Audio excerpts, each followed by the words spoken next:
Yo, the reviews are in for Black Sunday at Timeline Theater. They're calling the new play a particularly poignant and poetic drama, spectacularly immersive, ooh, that's some praise, and a spellbinding 90 minutes of theater. That's why you don't want to miss the world premiere of this homegrown show, which tells a haunting story of climate change, migration, and family in the days leading up to one of the most infamous dust storms in 1930s Texas.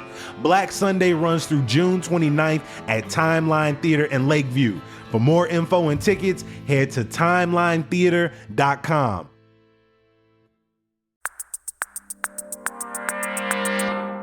Today on CityCast Chicago, ongoing concerns about CPD's plan to police the DNC, WNBA players navigate toxic media coverage, and Metra celebrates 40 years. Joining me are Trib sports writer Shakia Taylor and the reader Sean Mulcahy. It's Friday, June 7th. I'm Jacoby Cochran, and this is what Chicago's talking about.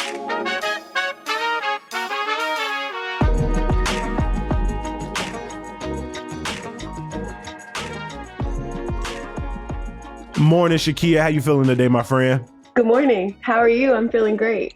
I'm doing well. Sun is shining for now, and I'm not complaining. Sean, welcome to CityCast Chicago. Good to have you here for the first time. Thanks. I'm so excited to be here. Before we jump into our conversation, next week, we've got an entire week planned on summer festival covers. Let's be real. You talk summertime shy, you thinking about being outside, street festivals, whether that's music, whether that's art, whether that's literary festivals. And all week, next week, we got so much good stuff planned for people. We're going to talk about the business of Chicago festivals. We're going to talk about favorite food festivals. And I'm going to compete against the homie Katrina Pham in sort of a festival itinerary competition, like who got the best festival day. But today, I want to ask our guests, what are y'all favorite Chicago summer festivals? What's the ones you're looking forward to? Shakia, what's one festival that's definitely on your calendar? I don't know if this counts as a festival, but I'm looking forward to the Millennium Park Summer Film Series. Does that count? Yes, it does. I love that. I'm looking forward to that. The Millennium Park Film Series, I believe, starts Tuesday, July 16th, runs through August 20th. They're going to have Jurassic Park, Coco. They're going to be playing American Fiction, Wonka, Ferris Bueller's Day Off is closing out the festival on August 20th. Sean, what about you? What's something you're looking forward to this summer, whether it's a festival or another way to get outside? Yeah, I love the Logan Square Arts Fest, so I'm really excited for that to come back, and it's always just such a vibe. So yeah, I'm really excited. When you go out there, are you somebody who is just like full on browsing? Yeah, I'm really just there for I'm there for the vibes. I want to drink, I want to eat, and I just want to hang out. I'm usually it's my spouse who's wants to buy everything, and I'm usually the one holding my wallet, and I'm like, I don't know about that. Do we need it? Logan Square Arts Festival is June 28th, June 29th, June 30th. And not only are they going to have things out there for you to buy from art vendors, artisanal makers, but as Sean mentioned, food, live music. So we will drop links in the show note for both of those things, watching movies at Millennium Park and getting out to the Logan Square Arts Festival.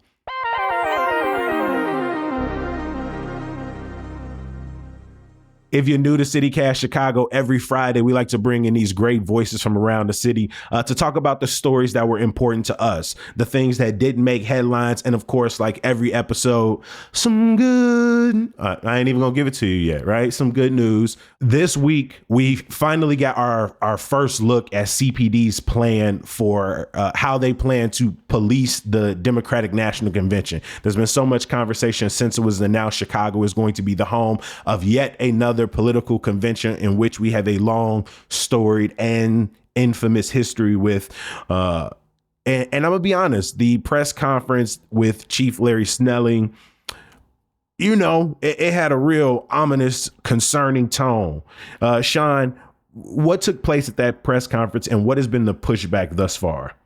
We saw CPD Superintendent Larry Snelling, joined by a couple people from the U.S. Secret Service, and sort of this large cooperative force of law enforcement agencies who are working together to secure the United Center and McCormick Place ahead of the DNC this summer. Chief Larry Snelling said a lot of the same stuff he said before about how police officers are being trained on de-escalation and on responding to First Amendment activity in a way that is respectful of people's constitutional rights. But he also said some stuff that even national media picked up as like particularly interesting.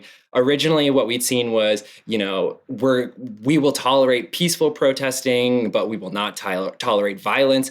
And the thing that jumped out to me at this press conference is it seems that scope's been expanded even more. And, I'll quote Larry Snelling from the press conference. He said, even if it's not an act of violence and it appears peaceful, but it's a violation of the law, blocking roadways, blocking venues, things of that nature, we will declare mass arrests in those situations and make arrests. So what we've seen here is like an expansion even from like vandalism. Larry Snelling is like acknowledging that even if you're protesting peacefully, like we will still arrest you if you are if we've determined that you're breaking the law is essentially what we're saying. So we're, I think right now seeing the groundwork for potentially like a pretty brutal crackdown on protesters. And, this is just, it's just something to keep in mind given like the way that we saw police respond to protests in 2020 and the way we've seen them respond to protests at these sorts of conventions over the years. And the protests on university campuses around the country and here in Chicago over the last few months. When they use words like mass arrest, it essentially is them sort of already planting the narrative that this is going to, if there are mass arrests, it is the fault of the people, right? Snelling announced that they're doing new training. I added up the hours for the training courses. It amounts to 48 hours of training on essentially how to deal with mass protests. And I'm really concerned leading to the DNC, especially since they already told many protesters they can't be near convention grounds. And so even if they're there peacefully, they've already set the stage to like you said, to remove people very violently. Any pushback from City Hall, any response to these criticisms, whether it's from the Inspector General, activists and organizers and reporters, Sean? Yeah, I mean, there's been like a ton of response, both like institutionally and also in more of like a grassroots sense. Like I would say like most concerning from like a city level is the response from Inspector General Deborah Witzberg, who was, I would say, like pretty forceful in like pointing out some errors in CPD's preparations for the DNC. She highlighted in a report, this was a follow-up to her office's 2021 report, which looked at the way that CPD responded to the 2020 demonstrations. And in this follow-up, they found that CPD did make some progress in their policies in terms of like requiring more supervisors to be on site and making sure that officers have explicit instructions that they're supposed to activate their body cameras and more comprehensive reporting requirements around training and reporting and use of force reporting. But, she, underlined what she says is an escalating tensions about like violating constitutional rights and lawful demonstrations. And, she said she was particularly concerned that the CPD, and you mentioned this training, Jacoby, the CPD is training officers on policies that have not yet been finalized and are actually being challenged in court by groups claiming that they're unconstitutional. So a lot of the training that Snelling is pointing to as saying our officers are ready, like this is the context in which that training is happening. And so, specifically, Deborah Witzberg points to CPD's draft mass arrest policy and crowd control policies as outdated and says that they fail to sufficiently address the constitutional rights of lawful demonstrations, specifically pointing to things like CPD's use of kettling, which they call encircling. It's a tactic when you surround a group of protesters and basically prohibiting them from leaving so that you can arrest them all.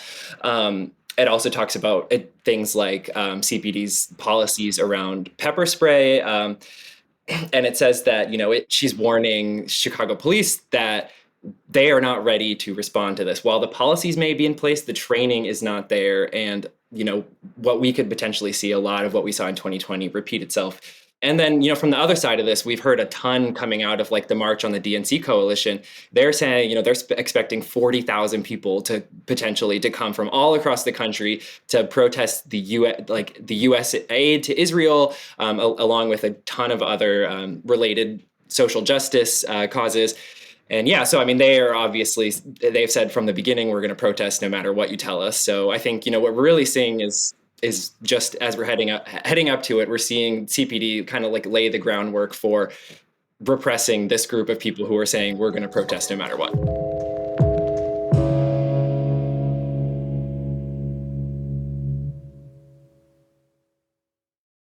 Over to you, Shakia. The WNBA season has been back for less than a month, and the conversation surrounding the W, as you have pointed out earlier this week, feels louder, more reductive, and messier than ever. For folks not paying attention, this rookie class obviously has brought a ton of attention to the game, led by folks like Chicago's Angel Reese, Camila Cardoso, shout out to our champs, LA's Cameron Brink, Indiana's Caitlin Clark. There's just to name a few.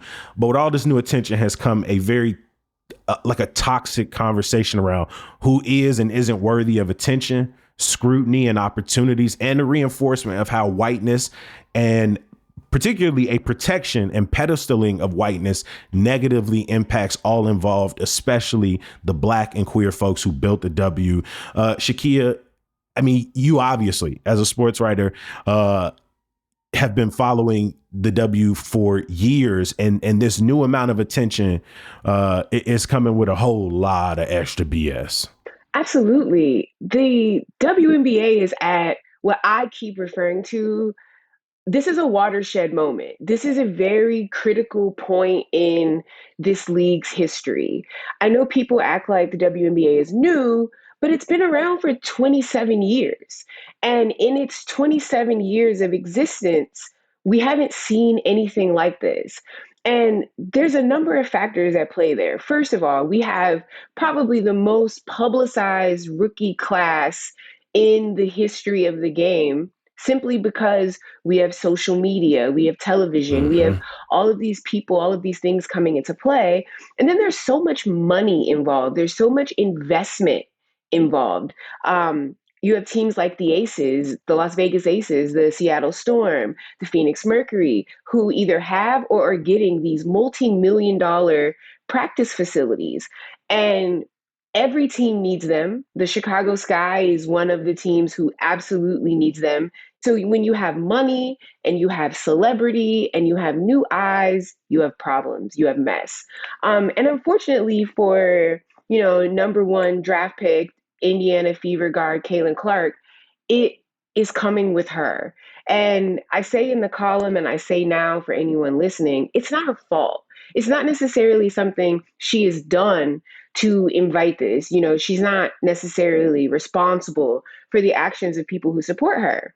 But in the midst of people supporting Caitlin Clark, who, logos threes and incredible passes at the college level and breaking the scoring record and just all kinds of things, there's been a lot of people celebrating her by putting down veteran and former players of the league in some real nasty ways. There's lots of racism. There's lots of homophobia. There's lots of misogyny. There's misogynoir, if we're going to put all these things together. And it's just led to a really divisive time at a really big moment in the league. I mean, as you have watched as, players both in the league and who have played in the league have come out and tried to give context when talking about the history of the game, the physicality in the game. You're also having to manage terrible op-eds coming out in the media every other day. I mean, the dog whistling that we're seeing around this conversation, how is that taking away from what is and should be us focusing on, like you said, a great moment in terms of growing access, growing eyes, growing viewership? I think the media is playing a huge role in this. For years, WNBA coverage was not necessarily large, right? In fact, there were a ton of detractors. There were people at networks who are now showing games who did not think there was value in showing women's basketball. Now the game is coming to us. It's in way more places, which has brought in a ton of new media. And we have people who refer to themselves as covering the league. I've been reporting on the league. And Tarika Foster Brasby, who is a WNBA analyst, actually said there is a difference in talking about and covering, right? And Mm-hmm. that's where this new media, this new attention is coming in. They're talking about it, sure, but they're not covering it. They're talking about Caitlin Clark. They're only talking about Caitlin Clark. There's this very narrow lens on whatever Caitlin Clark is doing. I'm really surprised we haven't heard about Caitlin Clark's allergies or Caitlin Clark toot or Caitlin Clark sneeze because we hear about everything this young woman does to no fault of her own. But that's creating problems in the space. In the WNBA, as we know it, since 1997, they have always tried to have what people refer to as a great white hope. First, it was Rebecca Lobo. Then Sue Bird talked about how they tried to make it her. And then for a little while, people thought Paige Beckers would be the one to come and sort of be the young white woman to save this Black and queer league. But then Paige, her career got derailed a little bit by injuries. Then we have Caitlin Clark. And so now they sort of exalt Caitlin Clark at the expense of everyone else. And it's not only ahistoric, it's mean. It's very mean. There are so many wonderful, interesting, weird, fun storylines in the WNBA, not just right now, but in the past. This is an opportunity for us to sort of draw lines from the past to the present. A good example of that, Cheryl Swoops, right? What number did she wear? 22. We got who? Asia Wilson. What number did she wear? 22. And there's this tremendous Nike contract thing that we could be talking about. Asia's getting a signature shoe, which is incredibly rare for Black women to have in this game, but yet we are constantly talking about, whether someone fouled Caitlin Clark or is she being double teamed. And I think we're losing the sport of it all. We're losing the Mm-hmm. basketball of it all. But I don't think we can get back to it until we address the politics of it all, until we address that these are humans involved in this game, and you can't just stick to sports, and you can't just highlight one person, and you can't just say, don't play the game fairly because we want this person to have the attention. I think the media's role in this has been huge, maybe more so than they realize. And it'll be something everyone looks back at in 10 years like, wow, we could have done that differently. Yeah, and I hope this past week is one that they look back on and say we should have done differently. Like the game last Saturday between the Fever and the Sky was supposed to be this exciting matchup between all of these first round picks in a generational draft class that's help evolve the league. And for the last week, people have been focused on, as you mentioned, a foul, a hard foul nonetheless, that took place between Caitlin Clark from Kennedy Carter, and people completely ignoring the context in the game that got to that point. And the media and fans have come out and outright harassed Carter over the last week. She was harassed before the game in DC on Thursday. There was an incident with the team. How are they handling all of this? Right now, from what I've seen of this guy, it looks like they really love each other. And I mean that Mm-hmm. sincerely. This looks like a team that has chemistry. This looks like a team that gets along. I was there on Media Day. I was there for their preseason home game that had to be streamed because there was such a demand for them. I think this is an important time for them. Having Teresa Weatherspoon on the sideline as someone who has experienced this, she was there at the beginning of the league, I think is important. And it appears that she's taken a mama bear role, not just coach with the team. She's very protective of them. And I think that could work in their favor. Like there's definitely a unity on the team. And I think as, Teresa Weatherspoon said in the offseason, that sort of chemistry could translate to the X's and O's. Because when you learn with each other and you play together and you lean on each other and you like each other, you may start to anticipate your teammates' movements on the court. You anticipate that pass, you anticipate that shot, you're ready for that rebound. I think that's going to play a big part in their identity as the season starts to unfold. And I think with everything going on with the hip check or the shoulder check or body check or whatever you want to call it from Kennedy Carter on Caitlin Clark, I think it's just been a bunch of mess about nothing. If you've ever watched a sport in your life, you know that fouls happen, you know that cheap shots happen. As long as someone wasn't injured and was able to walk away, I think we have a different conversation. The foul was assessed as a flagrant, sure, after the fact, but it was. I think it's time to move on. But the sky seemed to be, it's just making them bond. Based on what I've seen on them on social media, they're sticking up for each other. My last thing I want to say to CityCast listeners, support the sky, follow the sky, lift up our team. I'm so proud to see, as you said, how this team is sort of bonding through standing up for each other.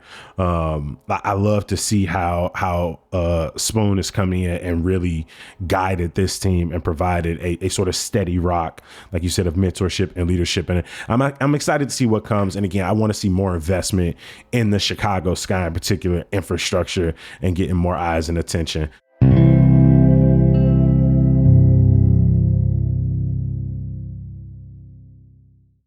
On to another story. The Great Lakes system, of which Lake Michigan is one of the largest, holds about 90% of the fresh water in the United States and approximately 20% of the world's fresh water supply. And a new report has some alarming results about the growing presence of forever chemicals. Sean, you wanted to talk about this, and this obviously is a story people need to be paying more attention to. This study is absolutely sending off alarm bells in my world. The study found that it found toxic chemicals that are known as forever chemicals that are on the rise in the Great Lakes. And it found that these chemicals have been found in every single one of the Great Lakes, not just Lake Michigan, which is particularly concerning. For folks who don't know, these forever chemicals are called PFAS, and they are essentially, they're called forever chemicals because they will just kind of stay in the ocean or in the environment for a very, very, very long time. They were used for things like Scotchgard and Teflon coating, and there was a manufacturing plant in northern Illinois that manufactured a lot of this stuff, and so that's why it's ending up in our water supply.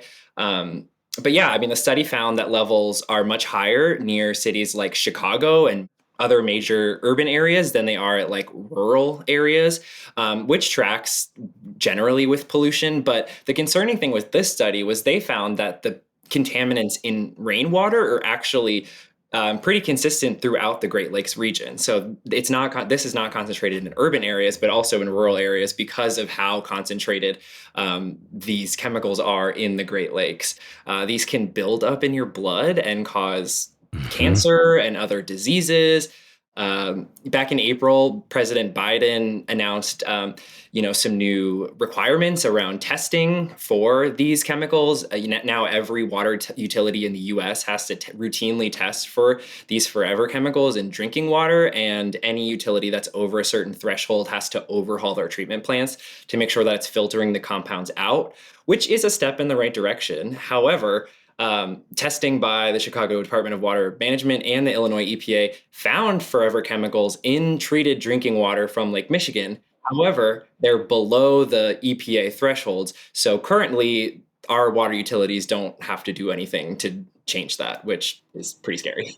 And we have talked about this on the show before when we were discussing the widespread presence of lead in Chicago and talking about how EPA standards don't necessarily reflect the harm that this is causing us. The Centers for Disease Control and Prevention had detected PFAS in the blood of 99% of Americans, including newborn babies, according to a report. And as you said, this long-term exposure and buildup has been linked to suppression of the immune system, harm fetal development, and can reduce vaccine effectiveness. And so knowing that this is only increasing in, again, one of the largest sources of drinking water, not only for Chicagoans and folks across the state, but our region, the country at wide, and a good portion of the world as well.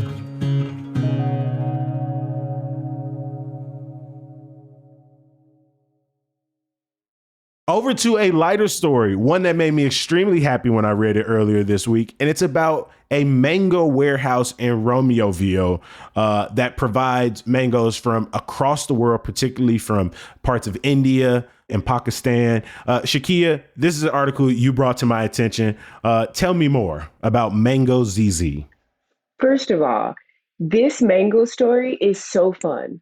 I would have never imagined that a story about a mango warehouse would be so fun. So props to the writer of the story, who happens to be your Tribune colleague. Mm-hmm. But Ahmed Ali Akbar, shout out to him. this story is, first of all, I really love how the owner of Mango ZZ owns this warehouse in Romeoville, where you mentioned he sells different types of mangoes from all over the world. But what I found interesting about the owner is he speaks of the fruit as if it has a personality, as if Mm-hmm. the fruit is a living being. And that just made this story so fun to me. Just someone who talks about fruit this way. Mango is not a product, it's a living thing.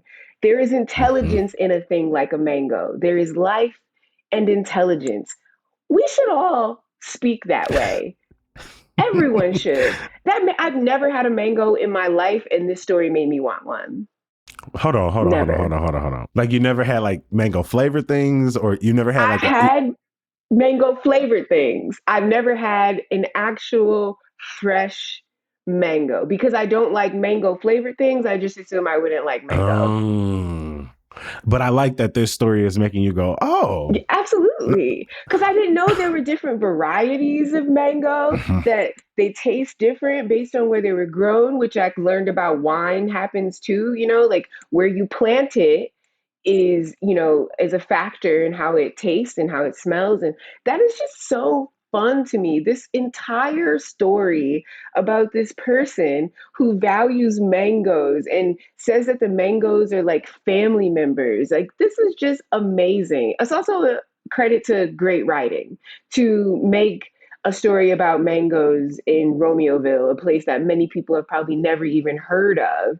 Just so Mm-hmm. tremendous. Don't you want a mango now? I do. I do. And the pictures of people inspecting them, like how they're kept in, it kind of keeps them fresh. And again, I didn't really realize that there were so many different types of mango. And so while the warehouse isn't open for us to go in, you can order them online, and they also sell them wholesale. All of the stories that we talked about today, from Shakia, from Sean, they are available in our show notes. So please go there to learn more. If you still want more news after that, head over to chicago.citycast.fm for the latest headlines and sign up for our daily newsletter, Hey Chicago, to get these things in your inbox every morning, Monday through Friday. Before we get out of here, some good news. This is an opportunity for you to show love to an event you're excited for, something going on in your world. Just we're giving some positivity to CityCast Chicago today. Sean, I'm gonna start with you. What's your good news today? Yeah, I mean, my good news is it has been a great week for local media in Chicago. I got to shout out the Chicago Reader. We're going back to weekly. This is our first week back. Really Mm-hmm. exciting at a time when a lot of newspapers are cutting their print product. We are going back to weekly. And I just got to shout out our comrades at the Tribune for eight units at the Tribune got a contract this week with Alden Global Capital, which is really wonderful. So shout out to them too. Sean, what does that look like for you? Obviously, the Reader continues to do great work online. Digital is still coming out bi-weekly. What does that mean for you to be seeing the paper come out every single week now? I think it's awesome. I mean, I think one of the benefits about the Chicago Reader is we are a free paper and we are distributed all over the city. So one of the things I like to approach as a news editor is, making sure that our content is accessible. And that's, I think, one of the great things about working at the Reader is like we can make sure that our news is free and it's out in the streets and anyone can grab it as long at a box near you. Mm-hmm. I know for a lot of people, they have missed grabbing it every single week over the last few years, but it is back and it is in over 1,100 Reader bins around the city now. We'll drop a link to the map in the show notes. Shakia, over to you. What is your some good news? Oh, come on, Kobe. I see you. All right now. All right now. Take us to church. My good news, first of all, I want to say to Sean's good news, I love all of that. as a print media nerd, as a member of the Chicago Tribune Guild, love all of that. And my good news is I went to Cooperstown, where the National Baseball Hall of Fame is. And I went for the East West Classic game, which is a tribute to the East West All Star game of the Negro Leagues, which was played right here in Chicago at Comiskey Park. And it was sort of an all-star game of Negro Leagues players. And this game in Cooperstown was an all-star game of former major league players who are Black and Latino. And it was incredible. It felt like a family reunion. It felt like the Black baseball community was able to come together and just break bread and talk. And, you met people's kids and wives, and Chicago baseball legend, if you will, Curtis Granderson and his family was there.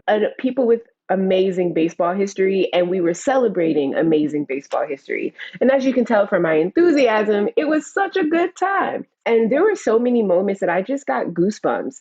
I sat next to Claire Smith, who is the first woman beat writer in baseball, but she also happens to be the first Black woman baseball writer. And I got to talk to her. This is the person whose footsteps I walk in, because I was the second Black woman to cover baseball on a regular basis. And so just all of these moments just mean so much to me, to the sport, to history, right? To know that our history is American history, and there's love in that movement. And I think that's great. Hey, Shakia, I know you said, writers don't want to be a part of the story, but I want you to know the way you bring these stories alive for the rest of us, the way you are constantly challenging us to look past the headlines, to have more direct conversations across these games that we love and that I think we take for granted in many ways. I just want you to know we appreciate you for that, my G. My good news cannot live up to either of those. But if you are getting out this weekend for a summer festival, for a block party, to watch movies, if you are close enough to a Metra station, I just want you to know Metra is celebrating 40 years. So happy birthday, Metra. But the good news is for you. Metra is giving us free rides all weekend, Saturday and Sunday, regardless of what line you're on, where you're going. So make sure you don't go in the app and you buy a ticket because you weren't paying attention. Because then you hit it and they're like, oh no, it was free, you didn't have to pay. And you're like, oh, it's okay. But deep down inside you're like, damn, why didn't I know this? Well, I got your back. Happy birthday, Metra. I'm going to find a reason, an excuse to get on. But my biggest thank yous this week, of course, are from my guests. I want to give a huge amount of love. Trib sports writer and friend of the show, Shakia Taylor. Thank you for making time again for us, my friend. Yes, thank you. And our new friend on the show, news editor for the Chicago Reader, Sean Mulcahy. Sean, thank you for joining us, and we hope to have you back soon. Thanks. Yeah, hope to be back.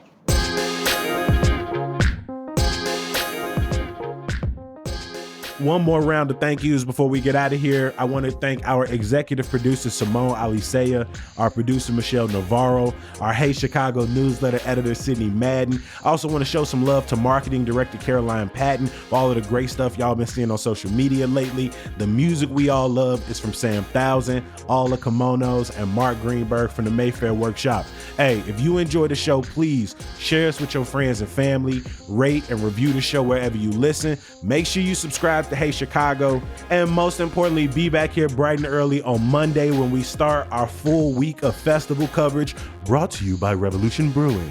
Yeah, we big time, y'all. We got sponsors in there. I know. We crazy. All right, we got it. All right, I'm gonna talk to y'all on Monday. Peace. So honestly, this is one of those stories I'm like, I can't offer any sense of hope coming out of this. All I can do is have them put in some transition music or something, because like, what? There's no way around this. We screwed every way from the sun. That's all I got for y'all. I'm sorry. Over to a lighter story.